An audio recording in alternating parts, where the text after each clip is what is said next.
IIM UPSC tuitions only in Tirumala IAS institute Chaitanyapuri. Call చేసి ఇప్పుడే join అవ్వండి. స్థానిక సంస్థలకు ఆర్థిక స్వేచ్ఛను కల్పించడం, వాటి పనితీరు మెరుగుపరచడానికి ఇదొక విప్లవాత్మక నిర్ణయం. ప్రజా రాజధాని అమరావతి. అసంబద్ధ రాష్ట్ర విభజన కారణంగా రాజధానిని కోల్పోయిన మన రాష్ట్రానికి అమరావతిని ప్రజా రాజధానిగా ఏర్పాటు చేసుకున్నాం. దీనికి ఆనాడు ఆమోదం తెలిపి అధికారంలోనికి రాగానే మాట మార్చారు. మాట మార్చడమే కాకుండా అమరావతి విధ్వంసానికి నడం బిగించారు. నాటి ప్రభుత్వ అరాచక విధానాలపై అమరావతి రైతులు పోరుబాటును ఎంచుకోవడం, తమని తాను కాపాడుకుంటూ ఈ రాష్ట్ర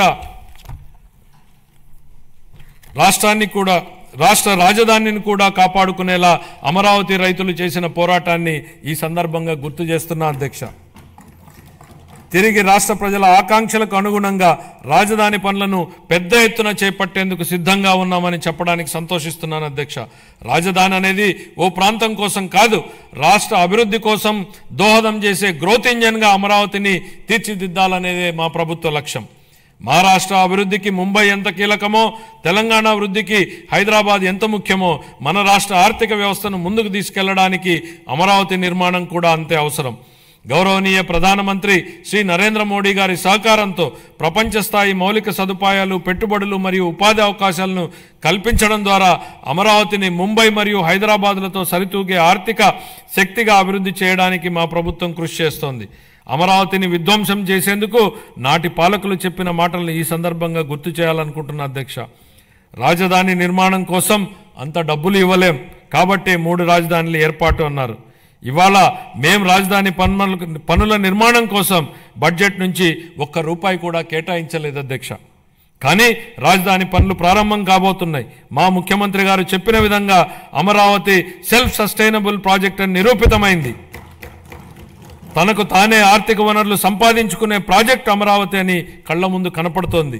ప్రపంచ బ్యాంకు, ఆసియా అభివృద్ధి బ్యాంకు మరియు హడ్కో వంటి ఆర్థిక సంస్థల సహకారంతో కేంద్ర ప్రభుత్వం ద్వారా అమరావతి నిధులు సమకూర్చుకునే ఏర్పాటును మా ప్రభుత్వం ఏర్పాటు చేసింది. దీంతో బడ్జెట్ సహాయం లేకుండానే స్వీయ పెట్టుబడి వనరులు కలిగిన రాజధాని నగర ప్రాజెక్టుగా అమరావతి మారింది. మా ప్రభుత్వం మున్సిపాలిటీల పరిధిలో చెత్త సేకరణకు వేసిన చెత్త పన్నును రద్దు చేసింది. చెత్త పన్ను ప్రస్తావన వచ్చిన నేపథ్యంలో ఓ విషయాన్ని సభ దృష్టికి తీసుకురాదలిచాను అధ్యక్ష. మీరు ఆనాడు ప్రతిపక్షంలో ఓ మాట అన్నారు. చెత్త మీద వేసిన చెత్త పన్నును ప్రస్తావిస్తూ నాటి పాలకుల మీద మీరు చేసిన వ్యాఖ్యలు పెను ప్రకంపనలు సృష్టించాయి. అది అక్షరాల నిజమని ప్రజలు తమ జూన్ 24 తీర్పు ద్వారా స్పష్టం చేశారు అధ్యక్ష. గత పాలకులు రాష్ట్రానికి అప్పులనే కాదు, చెత్తను కూడా మనకు వారసత్వంగా వదిలేసి వెళ్లారు. రాష్ట్రంలో 83 లక్షల మెట్రిక్ టన్నుల చెత్తను ఎత్తకుండా వదిలి వెళ్లిపోయింది గత ప్రభుత్వం. కూటమి ప్రభుత్వం చెత్త పన్నుని రద్దు చేయడమే కాకుండా మళ్లీ స్వచ్ఛాంధ్ర దిశగా పనిచేస్తోంది అధ్యక్ష. పట్టణ పేదలకు రాయితీపై ఆహారాన్ని అందించే 204 అన్నా క్యాంటీన్లను ఇప్పటికే ప్రారంభించడం జరిగింది. 25-26 ఆర్థిక సంవత్సరానికి